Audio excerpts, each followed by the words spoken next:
turn your packet to page 10, and I'm going to do a problem with you. So today's problems, we are not going to be asked to move things around the origin, but around a vertex. So packet page 10, lesson 3. For examples 1 and 2, graph triangle XYZ and its image after each rotation. Then give the coordinates of the vertices for x prime, y prime, and z prime. We learned yesterday that 180 degrees means we are going to move it twice, 2 turns. Clockwise, we're moving in the opposite, so we're going to move our paper to the left. And we're asked to move it around the vertex z. That means z is going to act like our origin.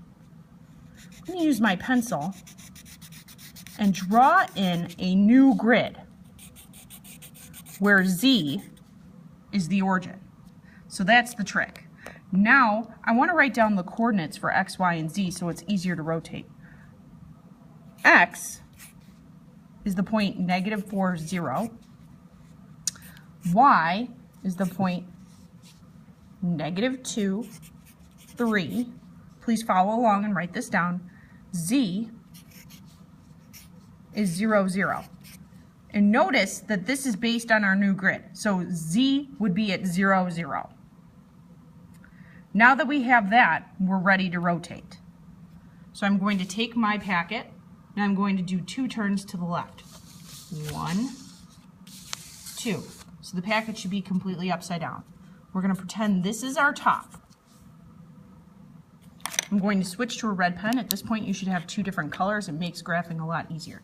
So let's start with x. X would be at -4, 0. So now we're not looking at the original x and y axis. We're going to use this new x and y axis. So x would be -4, 0.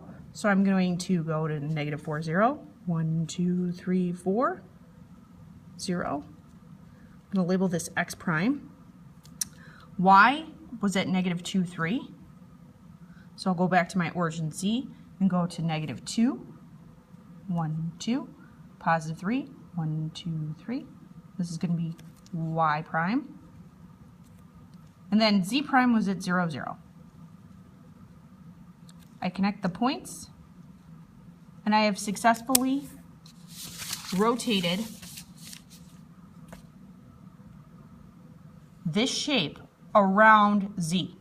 How did I do that? I redid the axes around z being the new origin. I looked at these coordinates and I wrote them down based on this being the origin. So z was 0, 0. I then turned my paper 2 turns because it told me to up here. I turned it left, and then I wrote my new shape.